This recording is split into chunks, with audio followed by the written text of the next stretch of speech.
So you've probably seen the headlines about Project Maven, right? AI on the battlefield, and it immediately makes you think of some pretty wild sci-fi stuff. But what's actually going on? Let's kind of cut through all that noise and dig into what the reporting really tells us. I mean, it's the first question that pops into your head, isn't it? Are we talking about Skynet here? Killer robots making their own calls? It's a really powerful image for sure. But that's just not what this is about. The reality, it turns out, is a lot less about robot overlords and way more about data. See, these systems, they're not designed to replace commanders. They're built to be these incredibly powerful assistants. Think of them as tools that help humans make sense of total chaos and, this is the key part, to move a whole lot faster. And that right there, that's the real game changer. The big advantage here isn't about autonomy. It's all about speed, a radical compression of time. We're talking about making the entire cycle of warfare happen at a speed that's just unbelievable. So, to really get why speed is so incredibly vital, we've got to back up a little. We have to understand the problem that these systems were even built to solve in the first place. And that problem? A massive, completely overwhelming flood of information. Just try to picture the old way of doing things, right? You've got analysts staring at a dozen different screens, trying to manually connect all the dots. It's slow, it's painstaking work. Well, this AI-assisted workflow, it changes that completely.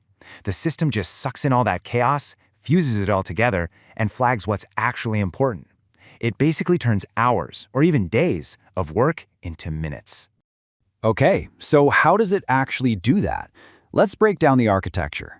We're going to use a really simple analogy to look at the different parts of the system. All right, first up, you've got what we can call the eyes and ears. This is just the raw data intake, and we are talking about a torrent of information from every source you can possibly imagine.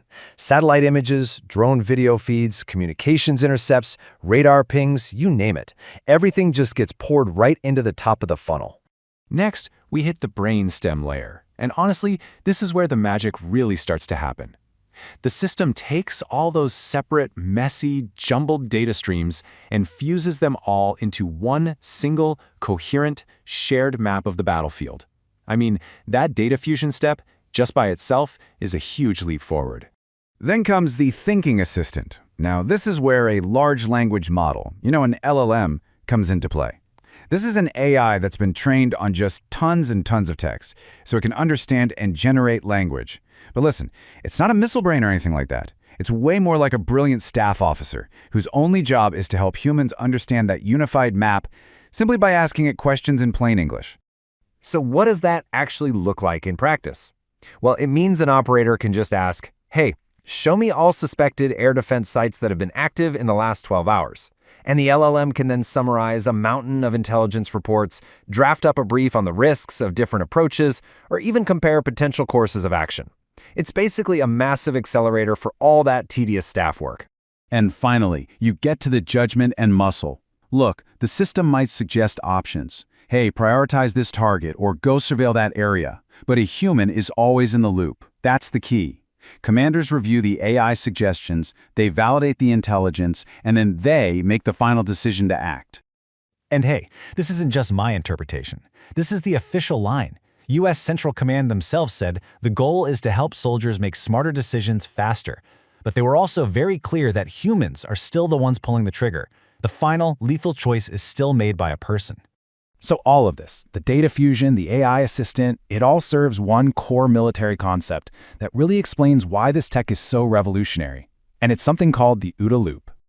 The OODA loop. It's a classic strategic concept. It stands for observe, orient, decide, and act. So first, you observe what's happening. Then you orient yourself to the situation. You decide on what to do. And then you act. In any conflict, the side that can race through that cycle faster than their opponent, well, they gain a massive, often decisive advantage. So look, if you remember just one thing from all of this, make it this. Project Maven is at its heart an OODA loop compression machine. That's what it does. And the results of this compression? Well, the numbers being reported are pretty staggering. In one recent operation, some reports claim that U.S. forces struck over 2,000 targets using these AI systems. And get this, more than 1,000 of those strikes happened in the first 24 hours alone. That's a scale and a speed that is it's simply impossible with the old ways of doing things. Okay, but a really important note of caution here. While we absolutely know these systems are being used, specific numbers like the one I just mentioned, they're really hard to verify. They often come from secondary reporting, not official records. So we should see them as an illustration of the potential scale, but yeah, definitely take them with a grain of salt. But of course, this incredible speed, it comes with its own set of pretty profound risks and controversies, and these go way beyond the simple fear of, killer robots. The biggest danger here probably isn't a rogue AI. It's something much more subtle, called automation bias. It's this very human tendency to overtrust an automated system. Just imagine this chain of events for a second. A sensor feeds in some bad data. The system, not knowing any better, fuses it right into the map. The AI then generates a very polished, confident-looking, but fundamentally wrong summary. Then a human operator who's under a ton of pressure trusts that flawed output, and the result? A really bad decision made at machine speed. And this actually brings us to a real-world controversy that's happening right now. Anthropic, that's the company that makes the Claude AI we mentioned, they've publicly stated that they are resistant to having their models used in ways that could lead to autonomous weapons. And that ethical stance has reportedly caused a lot of friction with defense contractors who are now supposedly looking for other AI models to plug into these systems instead. So this really leaves us with the critical question at the very heart of this whole shift. The goal is smarter, faster decisions. We get that.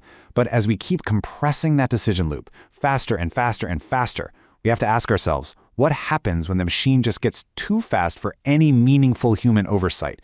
And that's the challenge we're all about to face.